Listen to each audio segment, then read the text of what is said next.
श्रीनगर के हमजा कॉलोनी बचमालू आरा में गत रविवार देर रात लगी भीषण आग में करीब 8 आवासीय घर जलकर खाक हो गए हैं। आपको बता दें कि आगजनी की इस घटना में किसी तरीके का कोई जानी नुकसान नहीं हुआ है, परंतु अग्निशमन दस्ते के पहुंचने तक स्थानीय लोगों ने आग पर काबू पाने का बहुत प्रयास किया, परंतु घरों में लकड़ी का अधिक इस्तेमाल होने की वजह से एक के बाद एक करीब 8 घरों को अपनी चपेट में ले लिया। जम्मू कश्मीर में कोरोना के मामले लगातार कम हो रहे हैं। रविवार को सिर्फ 26 लोगों में संक्रमण की पुष्टि हुई। 14 जिलों में संक्रमण का एक भी नया मामला नहीं आया है। नेशनल हेल्थ मिशन से मिले आंकड़ों के अनुसार रविवार को आए मामलों में 10 जम्मू संभाग और 16 कश्मीर संभाग से हैं। चतुर्थ श्रेणी के दूसरे चरण के उम्मीदवारों के दस्तावेजों की जांच प्रक्रिया 15 मार्च से शुरू हो जाएगी। Jammu Kashmir service selection board ने दूसरे चरण में 15,223 उम्मीदवारों को दस्तावेजों की जांच के लिए बुलाया था। इसके लिए बोर्ड ने शेड्यूल जारी किया था, जिसमें 17 फरवरी से लेकर 28 फरवरी और 7 मार्च से लेकर 12 मार्च के बीच दस्तावेजों की जांच करवानी थी। जम्मू कश्मीर में विधानसभा हलकों का पुनर्निर्धारण कर दिया गया है। परिसीमन आयोग की ओर से कुछ संशोधन के बाद मसौदे को सार्वजनिक करने के साथ ही जनता से आपत्तियां एवं सुझाव मांगे गए हैं। 7 दिनों में आपत्तियां दाखिल की जा सकती हैं। 21 मार्च तक आपत्तियां दाखिल करने के बाद आयोग इन पर विचार करेगा। आज जम्मू के प्रेस क्लब में जम्मू वेस्ट के प्रधान सुनील डिम्पल समेत कई कार्यालयों के कॉन्ट्रैक्ट वर्कर्स के द्वारा अपनी मांगों को लेकर प्रदर्शन किया गया।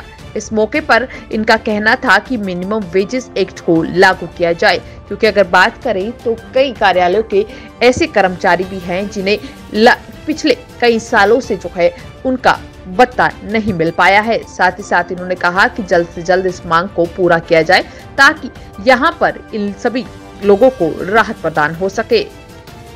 भारतीय मजदूर संघ के बैनर के तले आज आंगनवाड़ी वर्कर्स के द्वारा एक प्रेस वार्ता की गई और कहा गया कि सरकार की तरफ से कोई भी अगर बात करे तो आंगनवाड़ी वर्कर्स की तरफ कदम नहीं उठाया जा रहा है।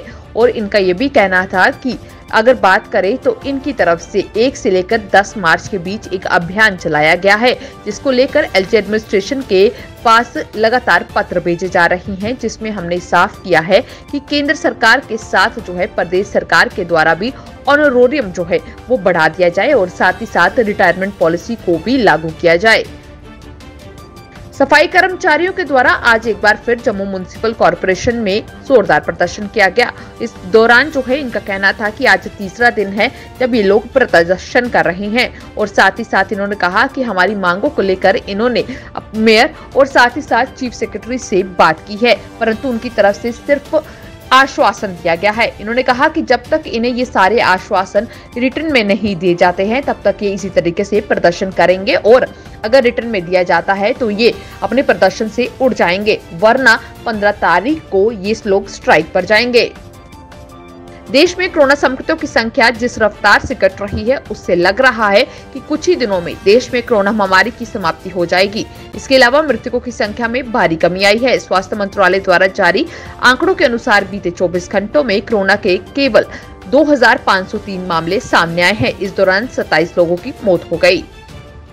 संसद के बजट सत्र का दूसरा चरण आज शुरू हो गया है। इस सत्र में भी हंगामेदार रहने के आसार हैं। एक और जहां विपक्ष सरकार को बढ़ती महंगाई, बेरोजगारी, कर्मचारी भविष्य निधि पर ब्याज दर में कटौती और यूक्रेन में फंसे भारतीयों को निकालने समेत कई मुद्दों पर घेर रही है, वहीं सरकार के एजेंडे पर बजटीय प्रस्ताव पर मंजूरी लेना और जम्मू कश्मीर के लिए बजट पेश करना पहली प्राथमिकता है।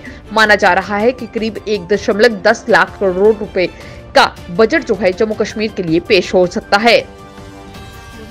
रूस और यूक्रेन के बीच जंग का आज 19वां दिन है। दोनों देशों के बीच सुलह का कोई रास्ता निकलता नहीं दिख रहा है। इस बीच खबर है कि रूस और यूक्रेन के बीच चौथे दौर की बातचीत 1 से 2 दिनों में हो सकती है। इस बीच रूस की ओर से यूक्रेन पर हमले और भी तेज कर दिए गए हैं। यूक्रेन के 24 शहरों को निशाना बनाया जा रहा है।